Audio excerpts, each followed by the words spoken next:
Well, welcome, Prem.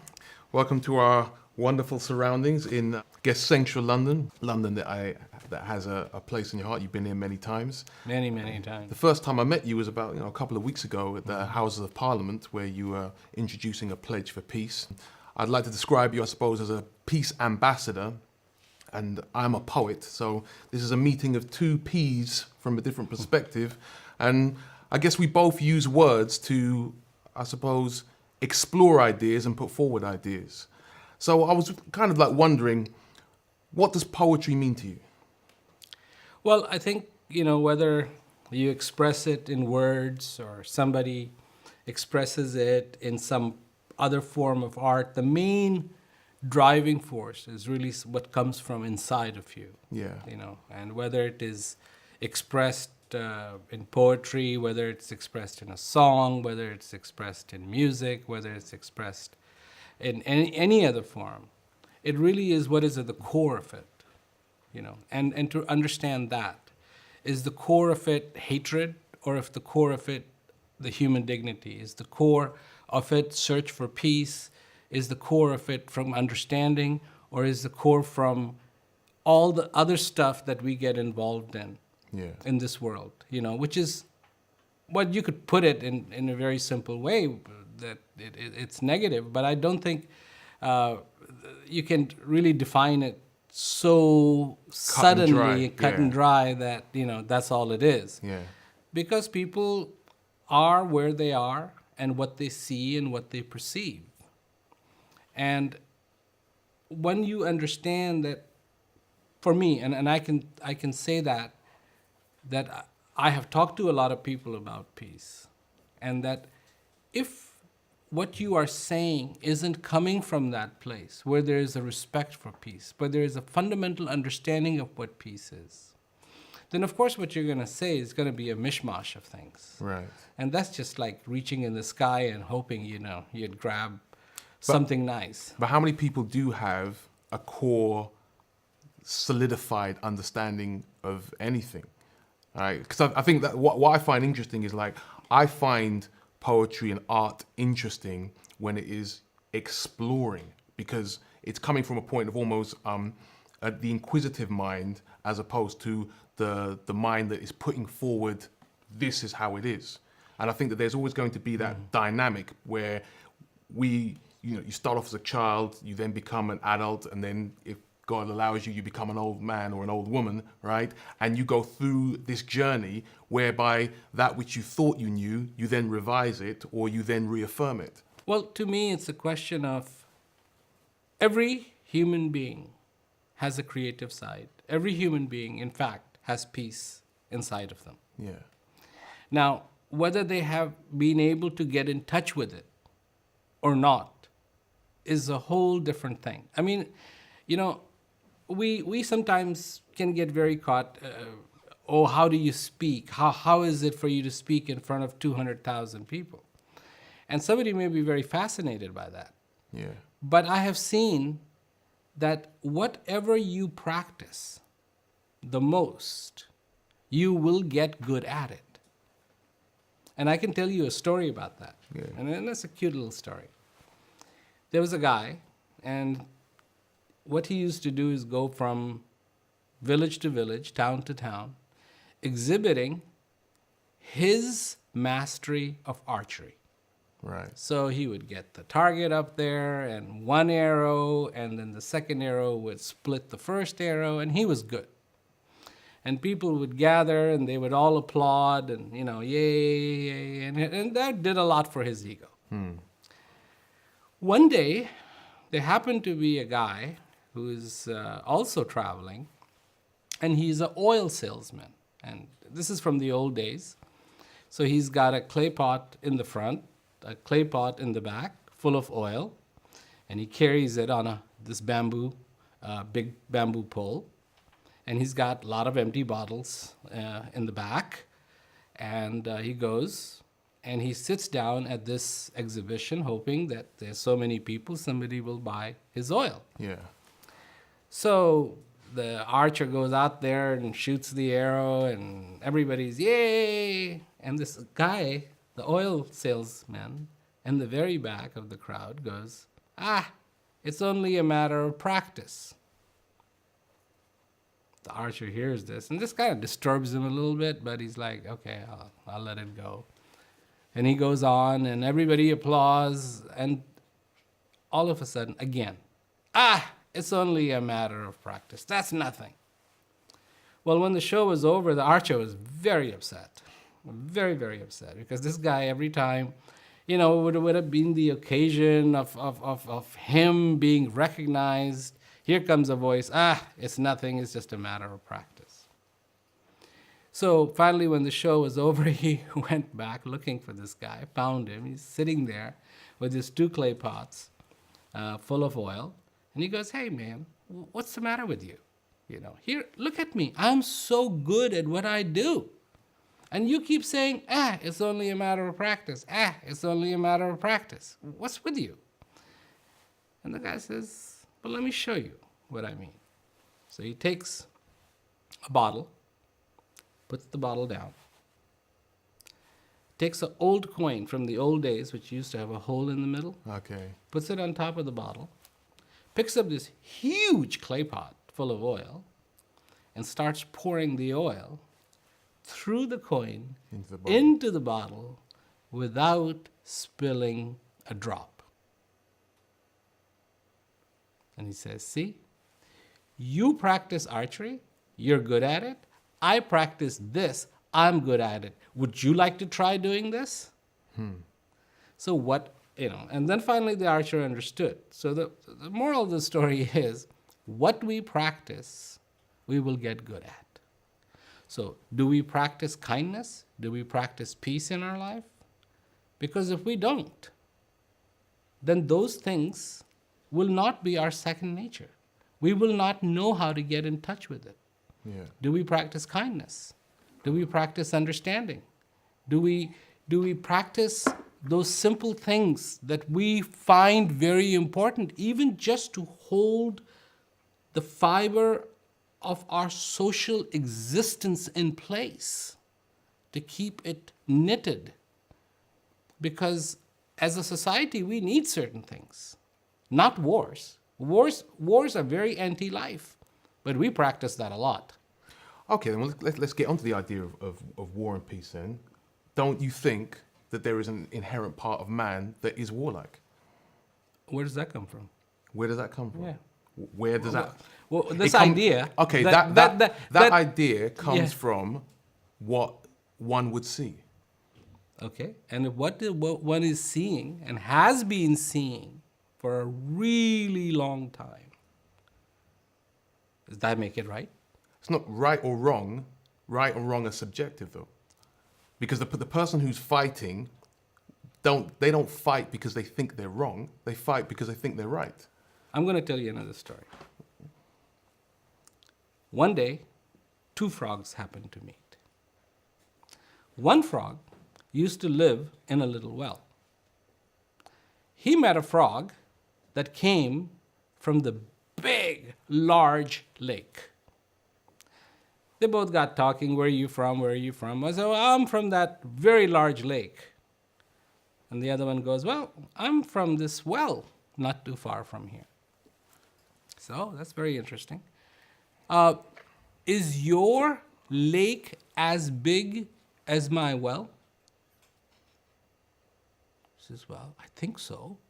He says, come on, let's go check it out. So he takes him to the well, and he goes around in a little circle, and he says, is your lake this big? And the frog from the lake said, no, it's a little bit bigger. So he goes, bigger circle. Is it this big? No, it's bigger than that. Finally, the frog from the well goes all the way around. And he says, is it this big? And he says, no, it's bigger than that. He says, it cannot be. This is the biggest thing here, period. I have never seen anything bigger than my well. There seems to be such a twang of understanding amongst human beings that fighting is natural, that fighting is common. oh yes, human beings have been fighting for a really, really long time. Yeah. You know, there was a scientist who went down to Africa because some scientists who had preceded him saw very old skulls that had holes in them. And they thought, oh, this is from the hammers and all that stuff. And so, yeah, men were fighting a long time ago. He did a little investigation and found out that those weren't holes from hammers. Those were teeth marks Okay. from yeah. animals. Yeah.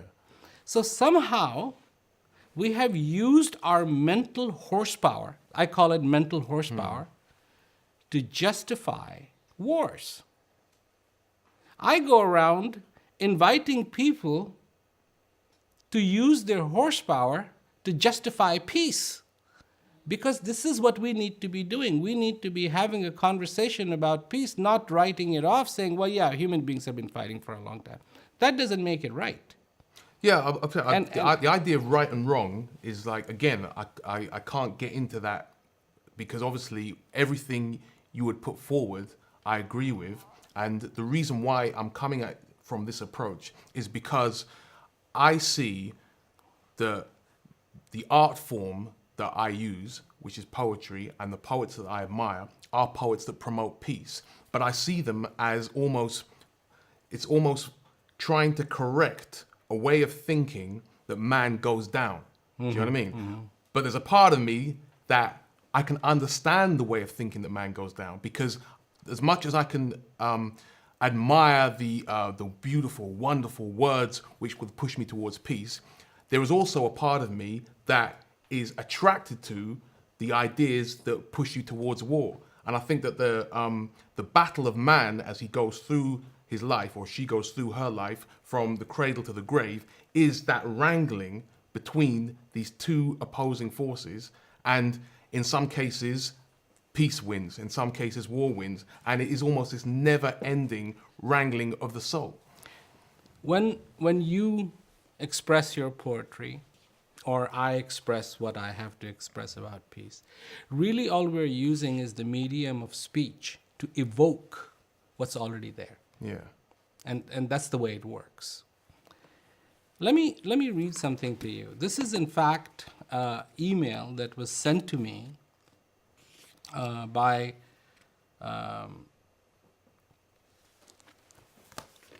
person who is in Atlanta, Georgia, Men's Transitional Center. Okay. Transition Center. Now here's a person, and this is what his observations are after going through peace education program. Right. Every day we ignore the fact that we have the power to write our own story. Now, here's a person that I think if he stood at the wall of his prison and screamed this, nobody is going to listen to him. He sent it to me. Yeah. I find it profound because Right. it evokes something inside of me. Wow, yeah. Every day, we ignore the fact that we have the power to write our own story.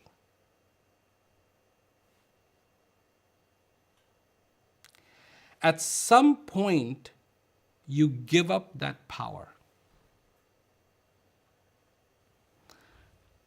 I am going to leave today with a more focused agenda to write my story day by day. When I read this, I found it very profound. For somebody to observe that we ignore the fact that we have the power to write our own story.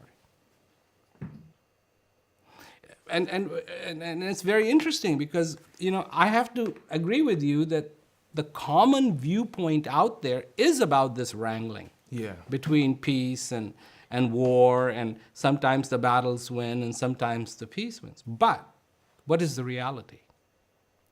The reality is that we have the power to write our own story. Of course, this means that we're going to have to be conscious about what we do, Yeah. not only as an individual, but as human race throughout the world. Is being unconscious so important to people that they will give up that power to write their own story, because the only way they can write their own story is if they were conscious of what they have been given, conscious of the fact that they're alive, to worship life. I mean, it makes complete sense. Life would worship life. Life is all we got. A life is all we've got. This is what makes us happen. If we didn't have that, what would we be? Yeah. Nothing. And so this is what we have to do through our poetry, through our words, is to evoke that sleeping giant inside each human being, Right. called the consciousness, called the understanding, that you are a human being. You get to write your own story. What are you writing? Because, I say many times, if you take a field, a fertile field, and abandon it, something is going to grow. It just is. It's going to be weed. It's going to be all the bad stuff that you don't want, but it'll grow. Or you can change that. A little effort will be required, but you can plant wheat, and wheat will grow, and it'll feed you. All that will grow all by itself isn't going to feed you. But this stuff that you do with a little bit of effort, with a little bit of consciousness, will make a big difference in your life. That life doesn't have to be this fight Right. between having peace and not having peace. Because, look, if you're thirsty, and somebody says to you, I've got 2 glasses for you. One is empty, one is full. Which one would you like? You choose a full one. Well, you don't have a choice, do you? Yeah. Because you understand that you have a thirst. Every human being also has a thirst for peace. And if we don't understand it, in the vacuum, something will grow, and people will go, no, I love war. Well, excuse me, today things have changed. There used to be a day when if somebody wanted to fight, they had to be in the front. If it was a king, the king had to lead his army. Yeah. Well, Those days are long gone, man. yeah, but can you imagine if that's what the world leaders had to do, Oh, be in that'd the great. front? It'd be a great day. I mean, they would I'd go... buy a front row seat to that one, man. Yeah, it'd be like, let's think about this. Let's talk it over. Maybe we don't have to do this. But it's like all of a sudden something becomes so convenient. It's convenient to be unconscious. It's convenient not to see. It's convenient to overlook. And we have to use every tool possible to evoke that want and the thirst for peace that is so innately in every single human being. So, in terms of saying using every tool possible, what would you say would be the role of an artist, the role of a poet, the role of a comedian, the role of people that are involved in almost, let's be honest, creating a beautiful illusion which allows war to sneak underneath our moral radar? Because this is the problem that I have. I'll be blatantly honest with you, right? I write poems from looking at the world, not being able to quite understand it, not quite get to grips with it. And I do these poems which, are read out in front of you in the illustrious Houses of Parliament, the seat of the British government, you know what I mean? Get a nice little bit of applause, people like it. But then, on the other hand, I've written for advertising campaigns. I've used that same gift to sell people stuff. I've used the same gift to then write to be a part of the illusion, do you know what I mean? Which has got there's no moral aspect to it. There's no peace in it. And you get caught up in this whole sort of like wrangling between you gotta live, right? And yet you want to then promote peace. And in fact, there was a lady that asked you a question, that very, very young lady, she asked you a question where she was a Cambridge graduate and she's going along the business path and she's going there, I'm there, I'm doing my degree, I'm studying, this is going to be absolutely fantastic. But then she's got this moral calling, which is like, wait a minute, is what I'm aiming for, can I marry it with my conscience? So it's like, I understand you saying use the tools, but that's where I see the wrangling. There is a tool. And it's the most beautiful tool that you know you use through your poetry. And that tool is called a mirror.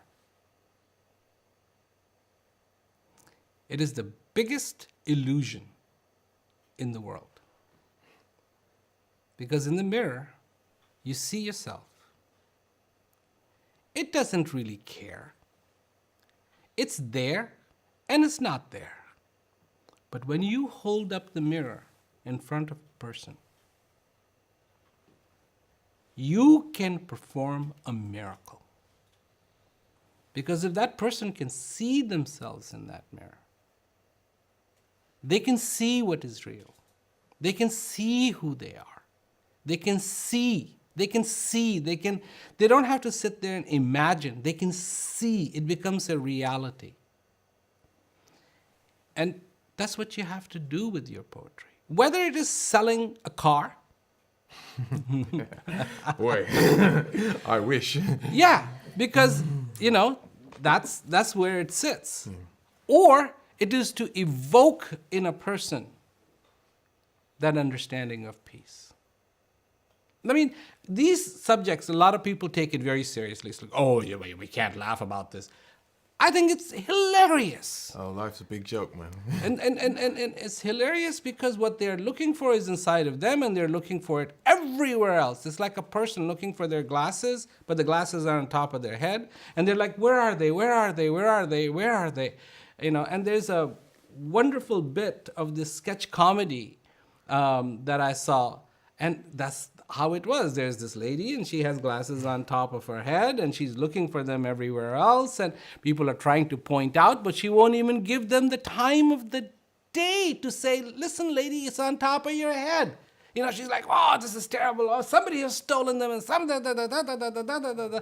And the sketch was in Faulty Towers. Okay, right, yeah. Right? And I thought it was incredible. So this is what people do.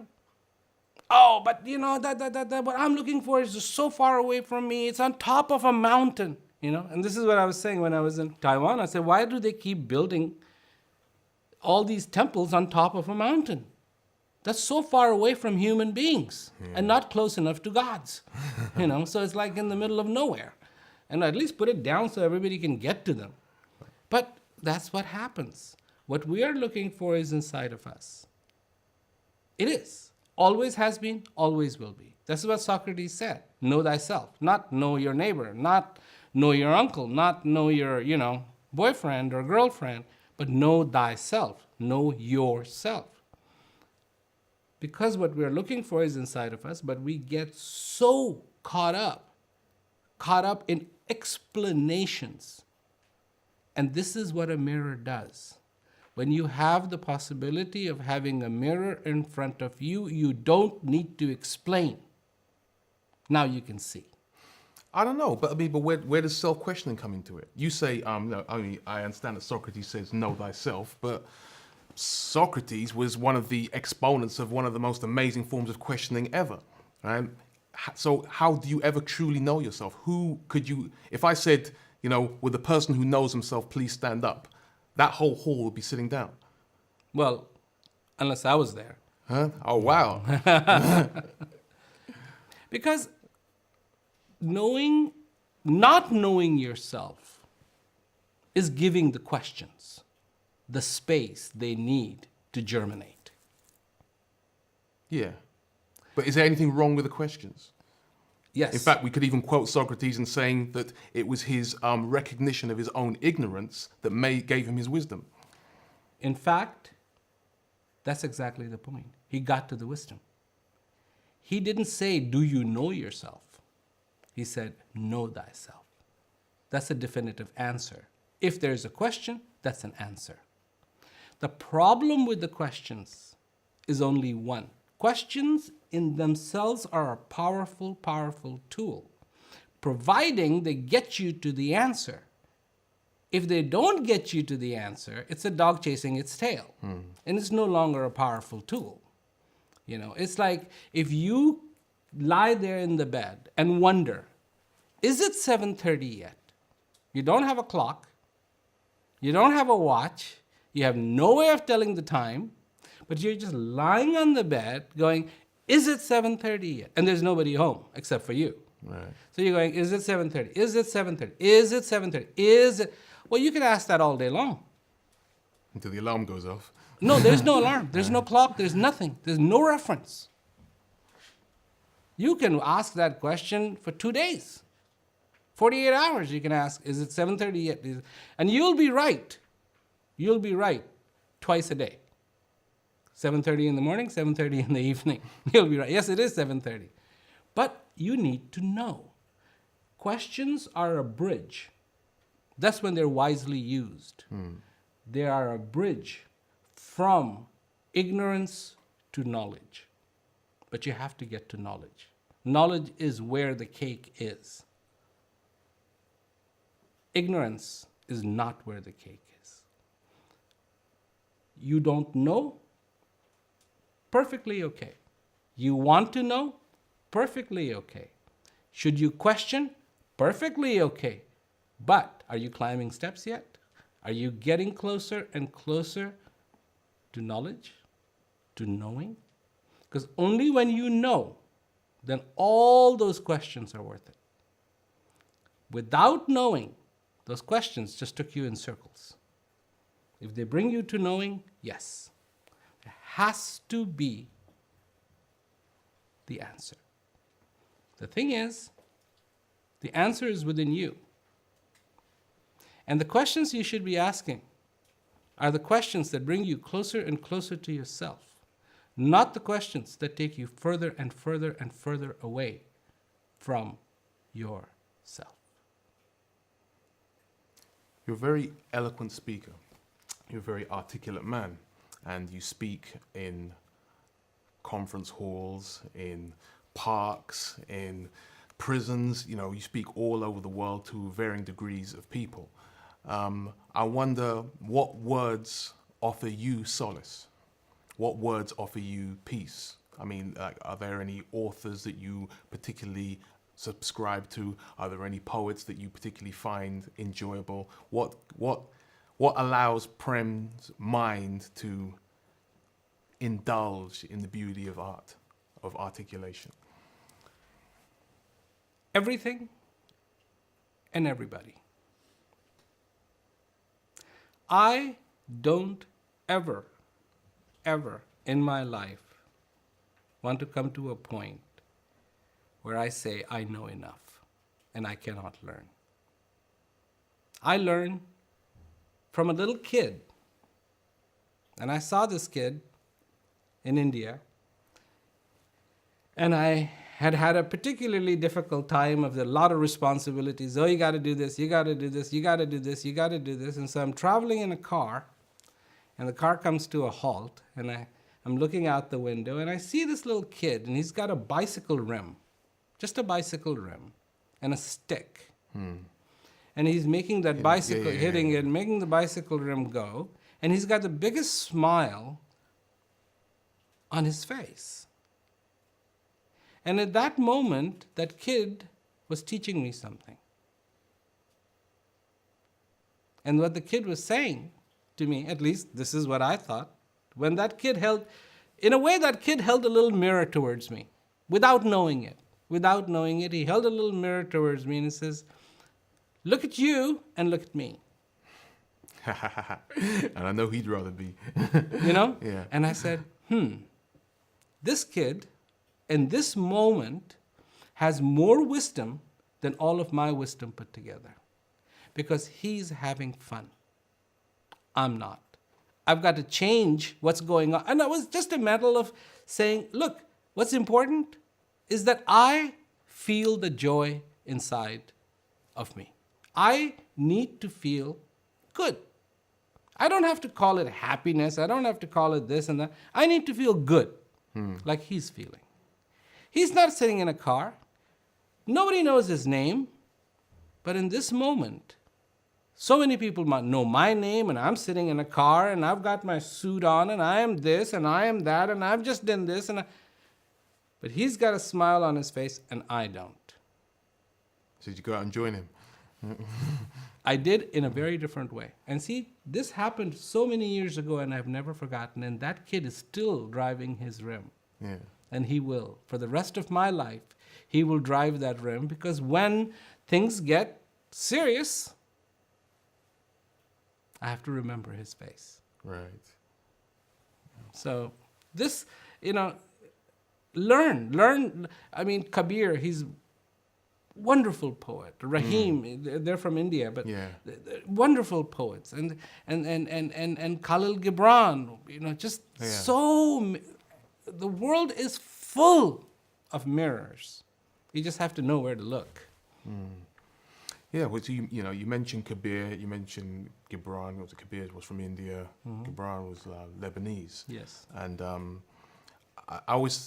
I think we were speaking earlier in terms of there's a fascination in the West with the East. And then you were explaining how there's a fascination in the East with the West. Yeah. And when you were a child, you came over to England and you went over to America, and then you got, I suppose, you were caught up in the epicenter of the whole, I suppose, counterculture movement, whereby you got children from the 60s and the 70s who were trying to look for something beyond what they'd been taught in Sunday school, in the classrooms of America or the classrooms of England. And there's this yearning to look beyond that which they had been taught. What do you think that the East had to offer the West, and what do you think the West had to offer the East? I wonder what the sun would have to say about that. Because the earth is going round and round. There's the sun. We think the sun rises and sets, but that's not really true. And for the sun, there's this little planet off to the side. Spins, wobbles. There's all these dramas going on. One thing I noticed, that if there was ever a syndrome of grass is greener on the other side of the hill, then that was the perfect example of it. For people living in the East, West had everything they wanted. And for people living in the West, East had everything they wanted. People were looking for substitute religions. People were looking for substitute cultures. Some people were looking for, the West is no good. East has all this and it's ta-ta-ta-ta-ta. And of course, more and more and more. And this was really funny. This is a few years back. Somebody played a joke. And people got really ticked off. There was a temple of Krishna. And in that, they had a statue of Krishna. And somebody went in there and put jeans on that statue. Right. Oh, man. That is funny. It really flipped so many people. I mean, some people just laughed. Yeah. But some people were like, oh, my God, how could that? That's sacrilegious. How could you put jeans on Krishna? Of course, if Krishna was alive today, he'd probably wear jeans. He'd look good in jeans. He would look good in anything. But the point of it is that people get caught in not seeing themselves because there's nobody truly holding a mirror in front of them. They need to see themselves. That the beauty that they want to see in the East or the beauty that they want to see in the West is really the beauty that is inside of them. The wholeness and the completeness. It's not in the fragmenting of the society. It's not in saying, they have more answers or they have more technology or they have this or they have that. No. What you really want is to have that little smile that the kid with the rim had.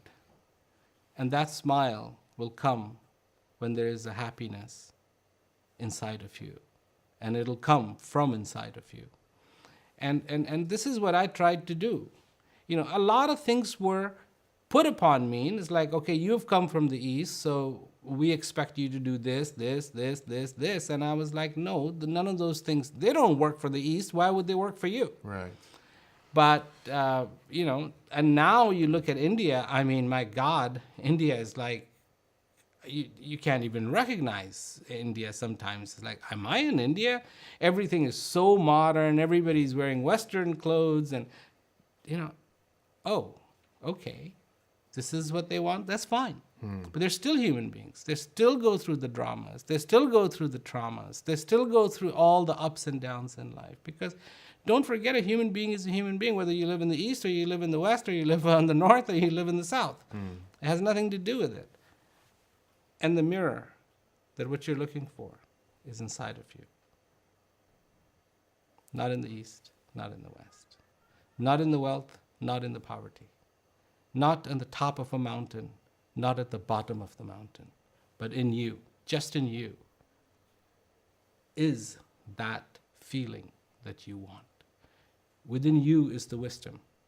Within you is the answers to your question. Within you is that beauty. Within you is that peace that you need to see.